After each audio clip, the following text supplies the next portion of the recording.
Yes, Kenya. Tamu sana, tamu sana, tamu sana, yes. William Ruto is today on his third day tour in the United States of America.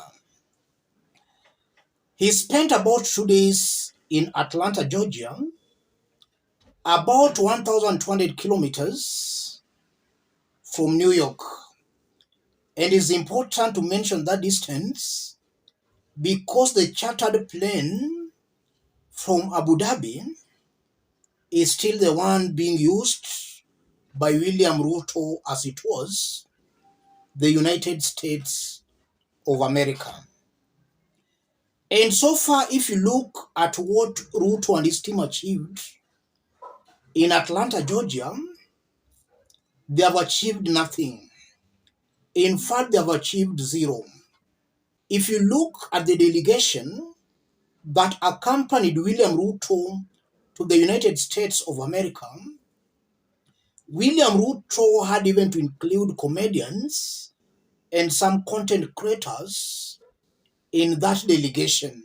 And that means William Ruto and his team were very serious about the creative industry.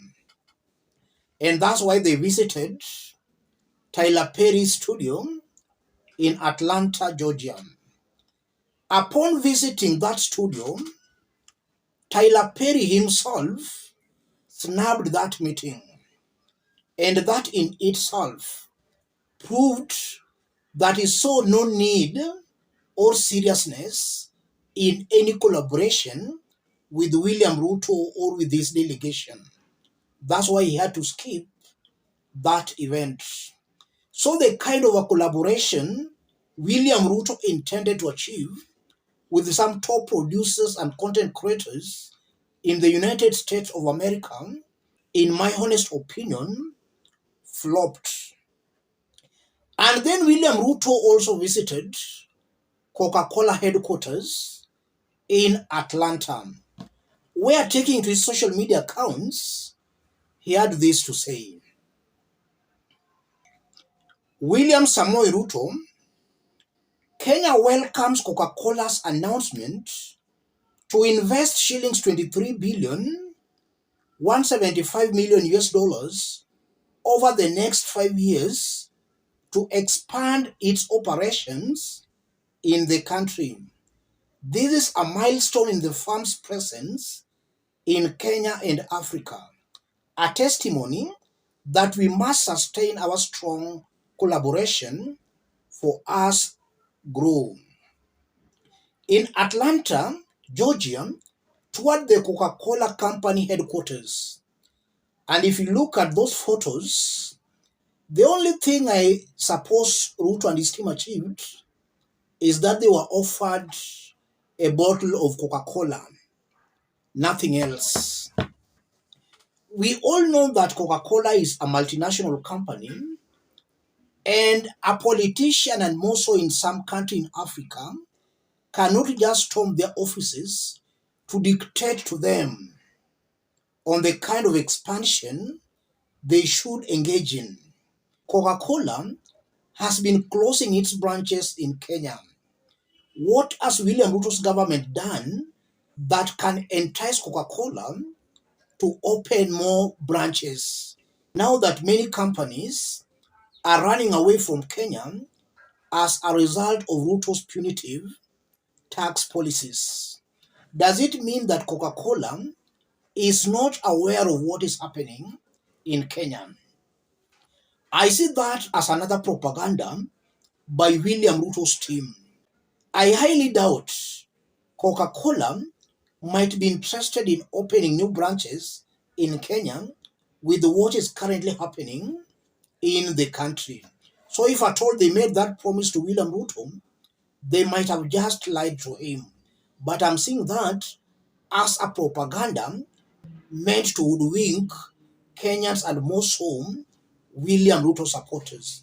So it's actually a fact that the 2 days William Ruto spent in Atlanta, Georgia, those 2 days have yielded nothing. Today is in New York, But again, if you look on how the New York thing has started, then you are seeing William Ruto saying Kenya and the United States of America share common positions on global peace and stability. We look forward to stronger bonds and partnerships with the US in resolving conflicts and tackling insecurity, especially in the Horn of Africa. Met the Speaker of the United States House of Representatives, Speaker Mike Johnson, and engaged members of the Congress, both Democrats and Republicans, at the United States Capitol, Washington, D.C.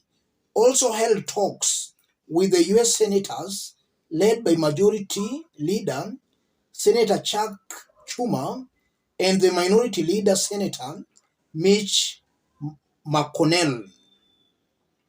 And then you are seeing those photos William Ruto has shared out. I'm seeing these people just enjoying themselves. No serious discussion can come out from there. Looking at their sitting arrangements, these are people just having some nice stories about Kenya and the United States of America. I don't think that meeting can achieve much. Let's now put everything into perspective, considering that the United States of America has so far distanced itself from the chartered plane that flew Ruto to the United States of America. And also, if you look on how the international media is reporting the Kenyan story, if it moves, Ruto taxes it.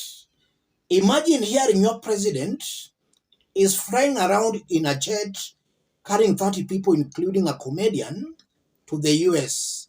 Indian TV station First Post TV's air scathing analysis of President Ruto's 1.5 million jet trip. So even the international media, they can see some serious faults on William Ruto's chartered plane. And these are things Kenyans have been complaining about. What does all this mean, ladies and gentlemen? Let's dig deep into this in summary. If you are watching us but you have not yet subscribed, subscribe, give the video a like. Let's proceed. In summary, it's very clear that William Ruto's 4-day tour of the United States of America is not going to yield anything meaningful. In fact, that trip is just to massage Ruto's ego for the United States of America to continue using him to oppress Kenyans. He's actually furthering the agenda and the interests of the West. So that trip was meant to massage his ego for the US and the West to continue using him. There is nothing at all Kenyans will benefit as a result of that trip. Secondly, as the West massages William Ruto's ego, they are also leaving him to hang. US was very fast to deny sponsoring that trip. And if you look at the speed by which they denied having sponsored that chartered plane, just shows clearly they are hanging William Ruto dry. They are trying to distance themselves from that serious mess by William Ruto and his team. So even the United States of America don't want to be associated with the mess. And William Ruto still thinks that the United States of America is happy with him. And also from all that, I can also conclude that Kenyans are still politically ignorant. I've seen some Kenyans still defending that trip, while it's very clear that that is an ego trip for William Ruto to feel big. It's just an ego trip for Ruto to feel big. That is the first Kenyan, first African, maybe to be invited for such kind of an event. That's the kind of reasoning and mentality in Ruto. It has got nothing completely to do with Kenyans. So that's just a wastage of taxpayers' money. Let me stop it there. If you are watching us but you have not yet subscribed, subscribe, give the video a like. Let's meet in our next analysis. Thank you.